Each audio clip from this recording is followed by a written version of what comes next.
The wind screamed across the frozen plains of Thelene. Dark blue clouds gathered over the jagged ice hills, warning of a deadly storm inside the colony dome. Lights flickered as people rushed to lock down their homes. Doors sealed, alarms buzzed, and heaters powered up for survival mode. Everyone knew what was coming, everyone except her. Rin stood alone outside the last sector gate, her thin, silver robes danced in the wind like torn paper. She held nothing but a small satchel and a faint hope that someone might let her in. But every door she knocked on remained closed. No one answered. No one even looked at her. She wasn't just a widow. She was a cursed one. In her culture, when a mate dies, the surviving partner carries the death bond. To them, it means bad luck, sorrow, and a shadow that never leaves, by law and custom. She was supposed to walk into the cold and disappear. And she almost had, until her legs gave out in front of Sector 9. Michael Grant watched her from his window.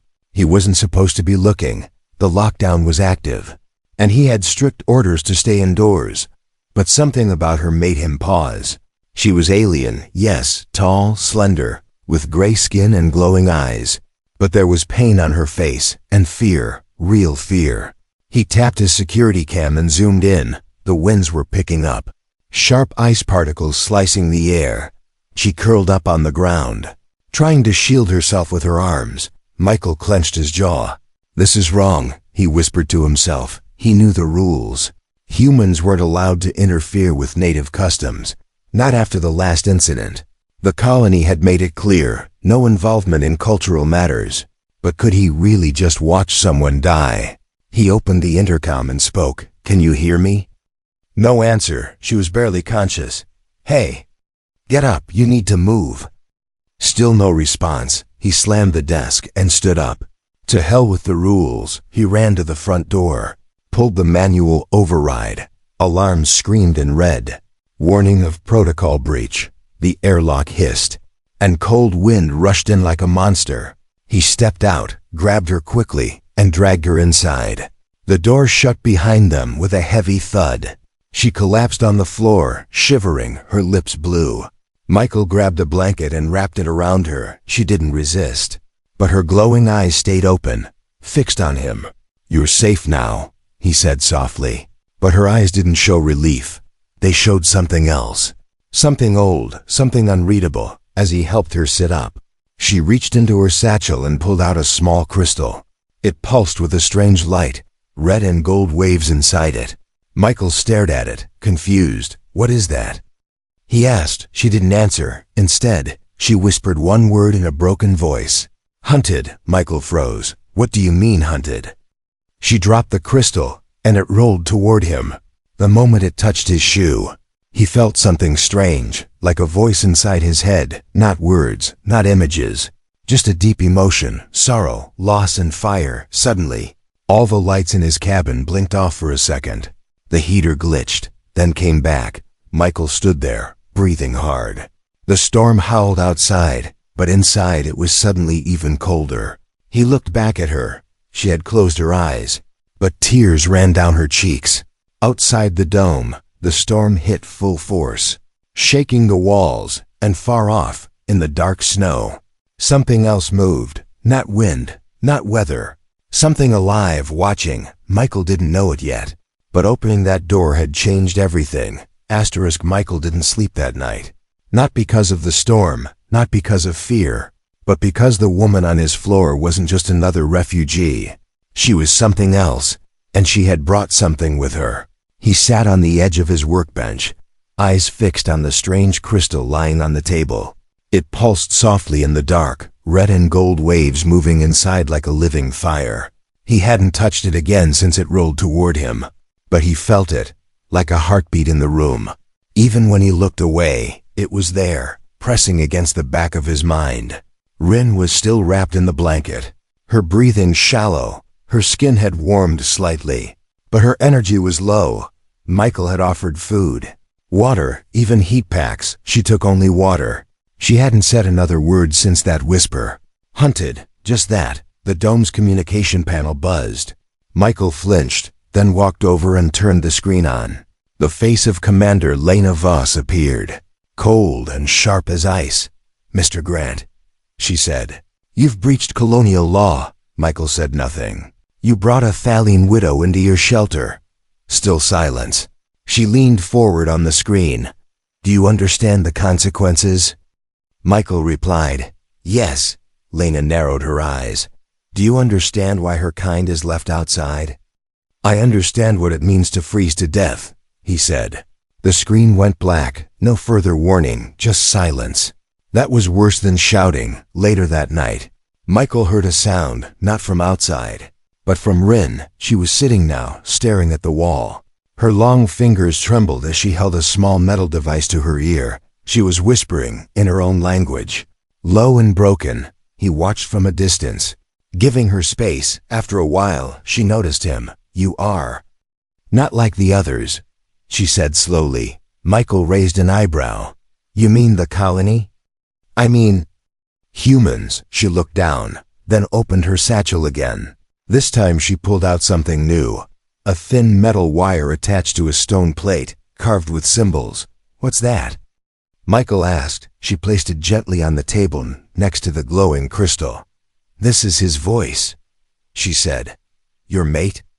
She nodded. "This is what they want." Michael leaned forward. "Why?" "It's just memory, right?" Rin looked up, and for the first time, there was anger in her eyes. "Memory is power. Memory is everything. This is not just my mate. It is the knowledge of the old blood." Michael didn't understand it all, but he felt the weight of her words. This wasn't just cultural grief. This was war-level information, and someone out there was willing to kill for it.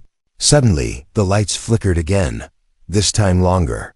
The heater cut off for 5 seconds before roaring back to life. Michael stood, checking the systems. Rin stood too, slowly, her eyes narrowing. "They are near," she whispered. Michael glanced at the door. "What is near?" "They have tracked the signal," she pointed to the glowing crystal. "It called them." Michael moved fast, grabbing a thermal blanket and covering the stone. "Can it be turned off?" he asked. Rin shook her head. "It is alive. It is not a tool. It is a message." Outside, the wind howled louder, but underneath it, something else rose. A low hum, deep and strange. It wasn't from the colony. It wasn't from the storm. It was something older, moving across the ice like a whisper with teeth. Michael stared at the sealed door. The red emergency lights painted the room in warning. "Do you trust me?" he asked her. Rin didn't answer. Instead, she walked over to him and placed her hand gently on his chest. "I trust that you opened the door." Michael took a deep breath.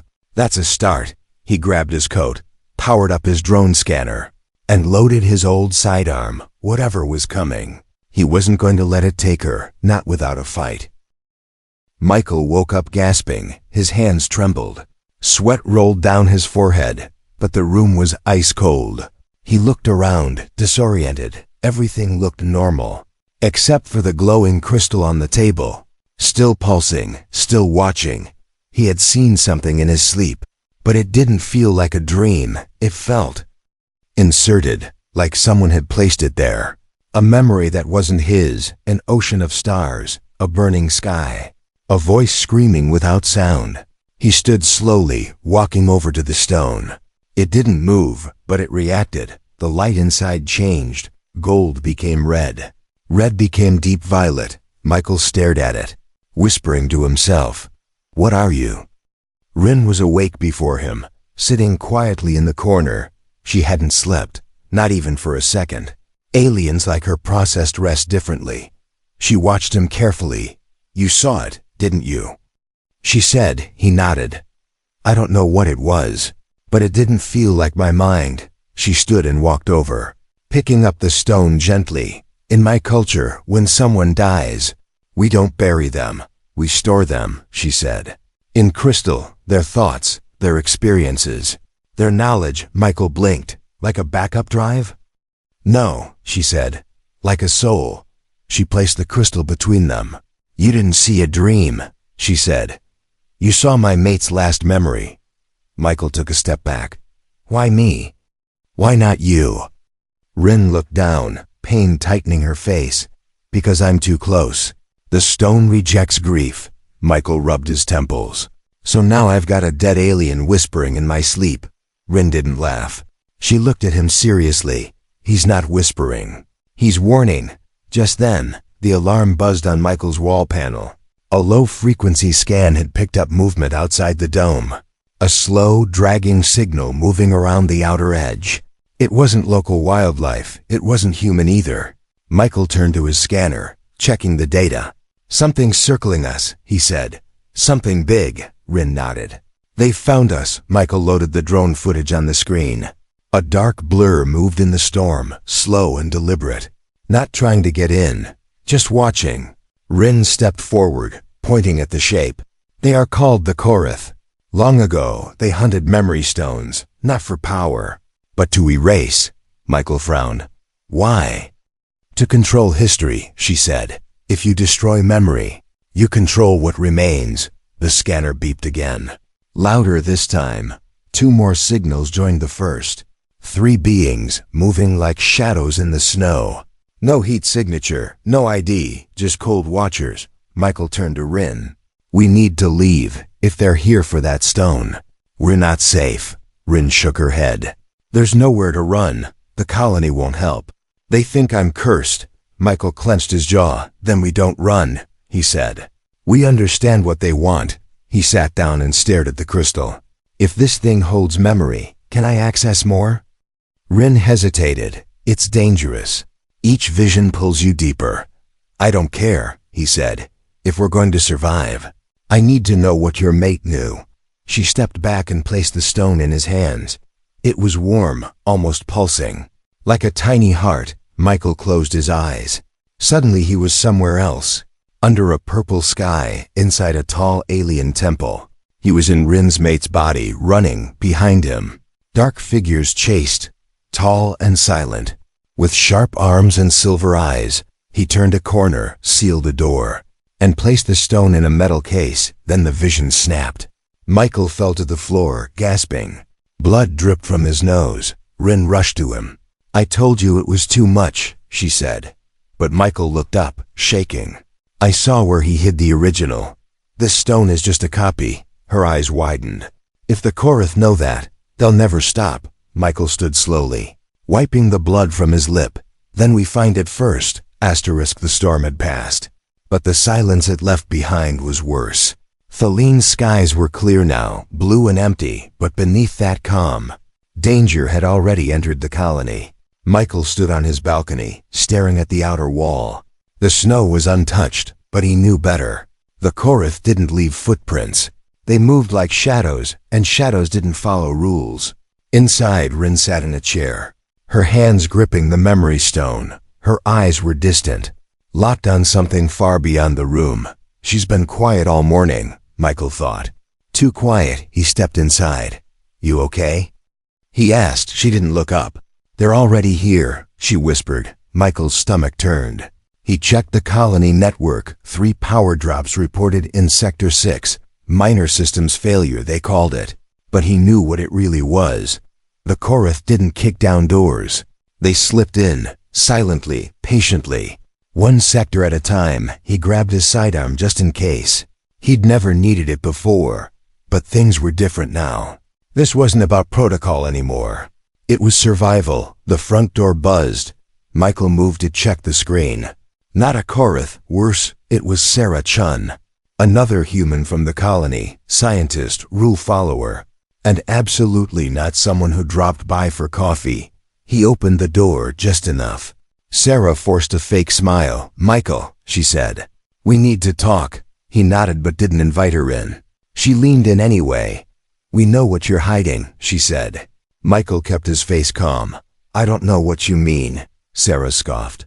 Come on, everyone saw it. You dragged an alien into your home. A widow. Michael didn't answer. She looked past him, trying to see inside. You know it's illegal, she said. You know she's dangerous, behind him. Rin stood silently, no expression, no fear, just stillness, like she was waiting for this exact moment. Sarah continued. The council's meeting tonight. They'll vote to remove you from the dome. Both of you. Michael stepped outside and shut the door behind him. Then let them vote, he said. Sarah's smile faded. You're going to get people killed, you know that, right? Michael leaned closer. Maybe, or maybe I'll save them. She turned and walked away. Fast, as she disappeared down the corridor. Michael's hand shook, not from fear, but from the weight of choice. He was now officially against his own people. That night, Rin finally spoke again. They'll come before dawn. Michael looked up. The council? No, she said. The Korath. They always strike when no one expects it. When minds are fogged, when humans are distracted by their own rules. Michael took a deep breath. Then we need to distract them back. They set traps. Old miner tools linked to power relays. Low-tech solutions for high-level threats. He armed the windows, secured the vents, and finally turned the emergency lights to red. A warning, not to the Korath, but to the colony. Stay away. This house fights back. Just after midnight, it began. A loud thud shook the eastern wall. Then silence, then another. Something scraped metal, something large. Michael raised his weapon and stepped into position.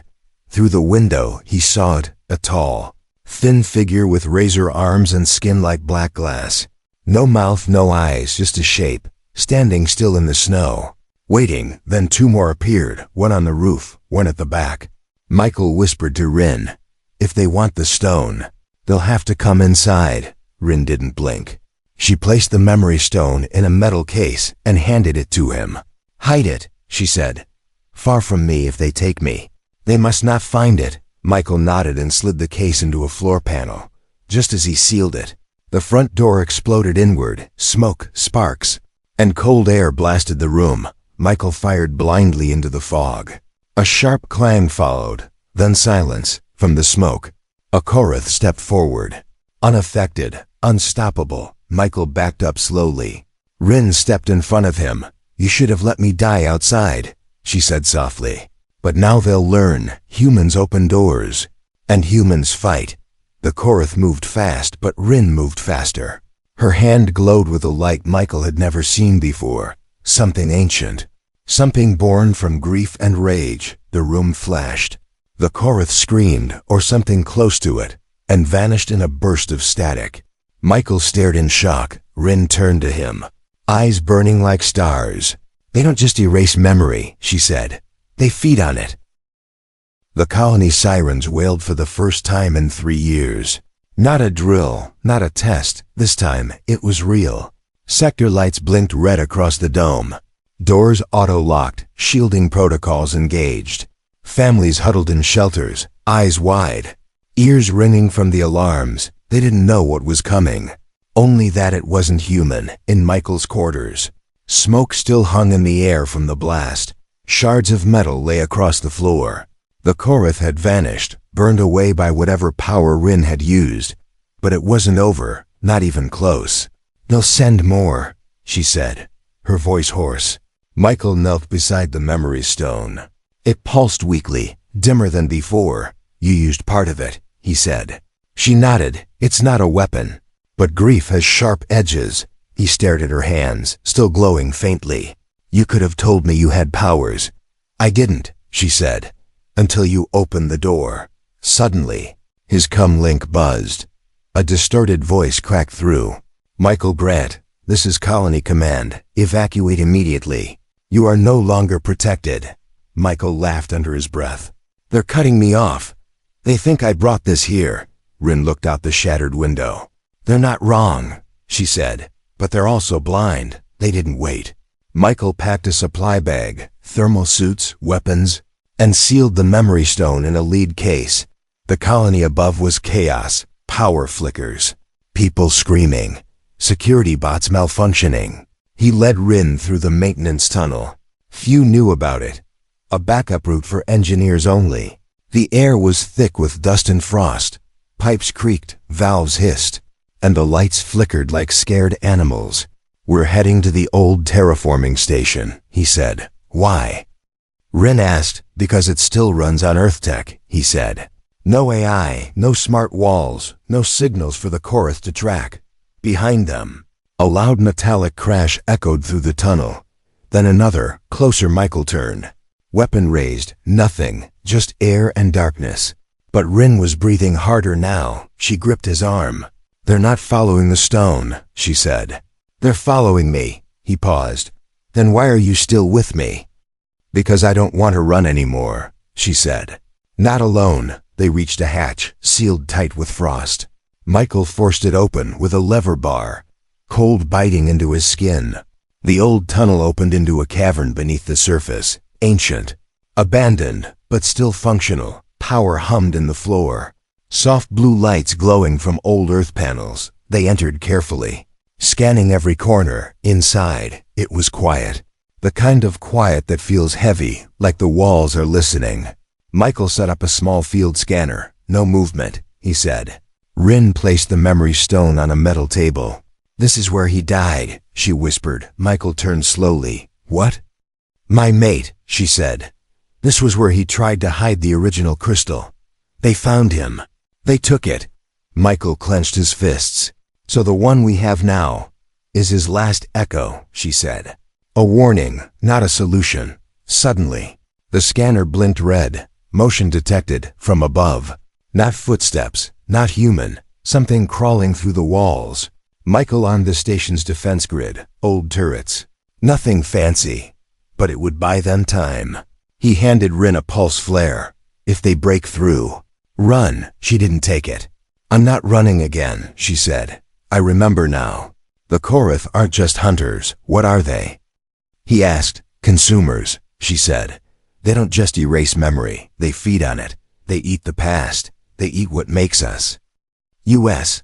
Then the ceiling shook, dust fell, lights blinked out, and the walls cracked open with a sharp scream of metal. A Korath dropped through the ceiling, long limbs, sharp blades. More followed, their bodies crawling like liquid shadow. Michael fired. The turrets kicked in, lighting up the room with blue flashes. Sparks flew, glass shattered.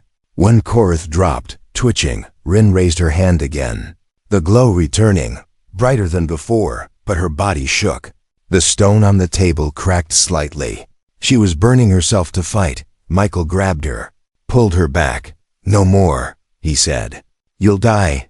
"I already did," she said. The moment he fell, "I was just waiting to freeze." The walls groaned. More Korath outside. Michael hit the emergency seal, locking the station. Lights turned red, and warning alarms filled the air. Then silence again. The Korath were gone. For now they had survived. But the station was now their prison, above them. The colony was preparing to wipe them from the map. Below, the Korath waited for the stone to crack. And between them, two lives bound by memory. Grief and one open door. Asterisk. Michael didn't hear the door unlock. He heard the voice first. Soft, human, familiar. "Still alive down here?"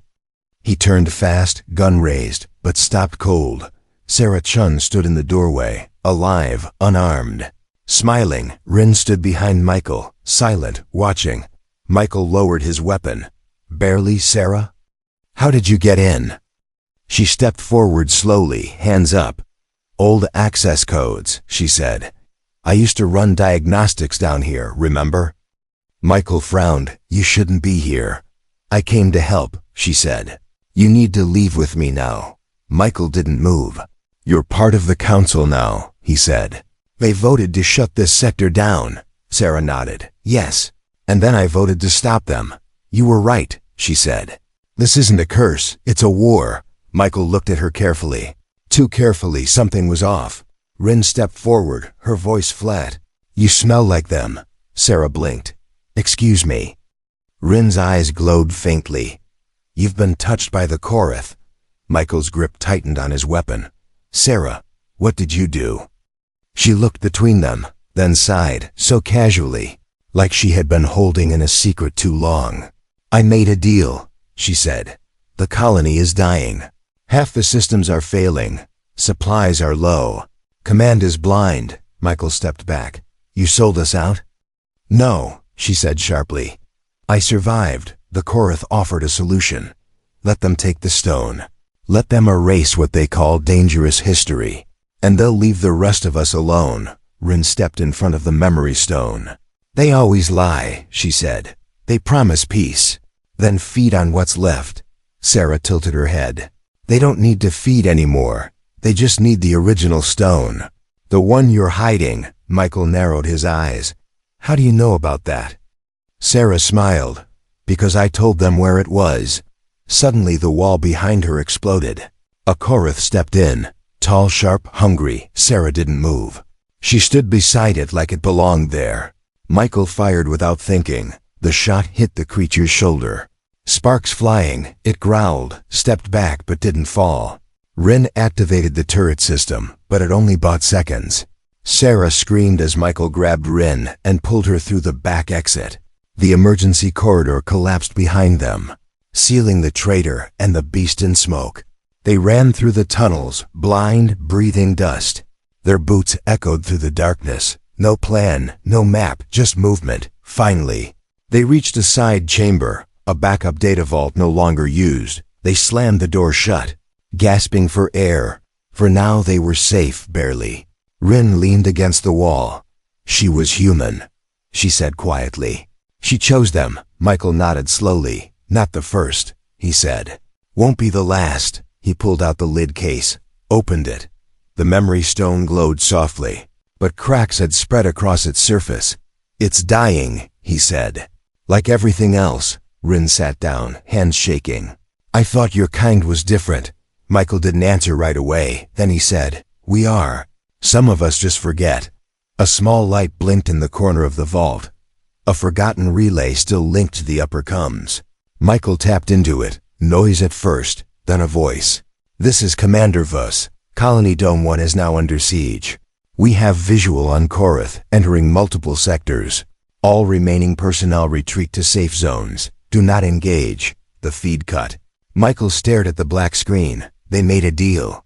And the Korath broke it. Rin closed her eyes. That's what they do. Silence returned. Thick and bitter. Then Michael stood. He looked at Rin. We can't keep running. She nodded. Then we take the stone. And end it. Michael loaded the last of his power cells. I know where the original is. Rin looked at him sharply. How? I didn't dream it, he said. He showed me. The memory was buried in his head like a scar.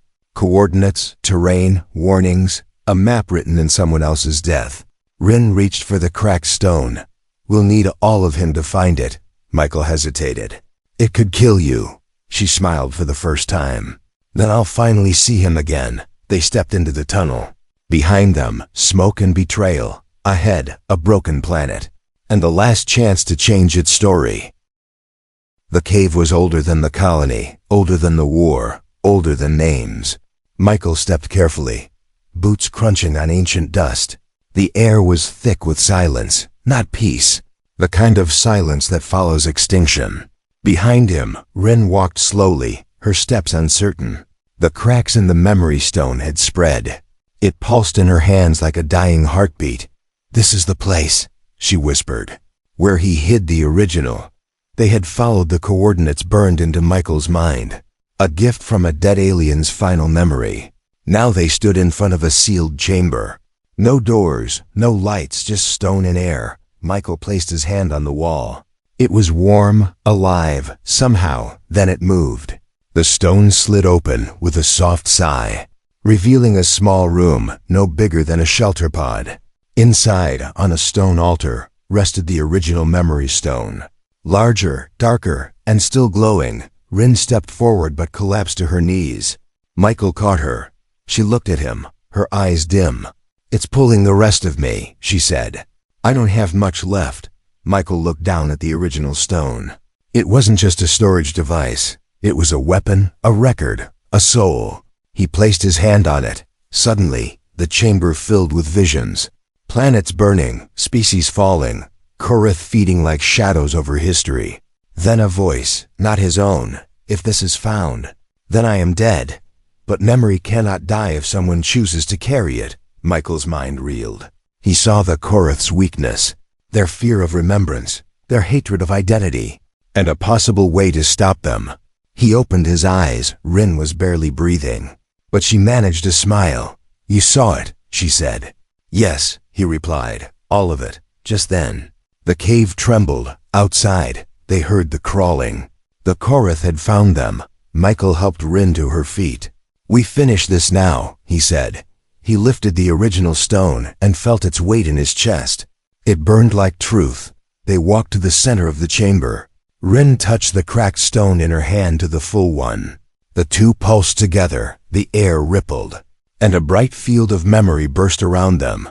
The Korath entered the cave. At least 6 of them, tall, sharp, empty. They stopped when they saw the light. They screamed not in sound, but inside Michael's mind. They hated it, the memory, the identity. Michael stepped forward. "You wanted to erase this," he said. "But humans remember. We carry pain, we carry loss. We carry each other." The stone in his hand exploded with light. Rin cried out, not in pain, but in release. Her body glowed, then faded into the light. She was becoming part of the memory, not gone, not lost, carried. The Korath rushed forward, but the light consumed them. Their shadows burned away, one by one, until only Michael remained. He fell to the ground, exhausted. The stone dark now, silent, the cave still. Later, he walked out alone. Above him, the sky was clear, no alarms, no hunters, no war. When he returned to the colony, no one spoke. They had seen the sky light up. They had felt the scream in their minds. And then, silence. Commander Vos approached. "You're alive," she said. Michael nodded. "So is she," he said quietly. They looked up. A single streak of light moved across the sky. Not a ship, not a weapon, just memory. And for once, the colony didn't shut its doors. They opened them. They listened. They learned. And for the first time, they remembered something worth saving.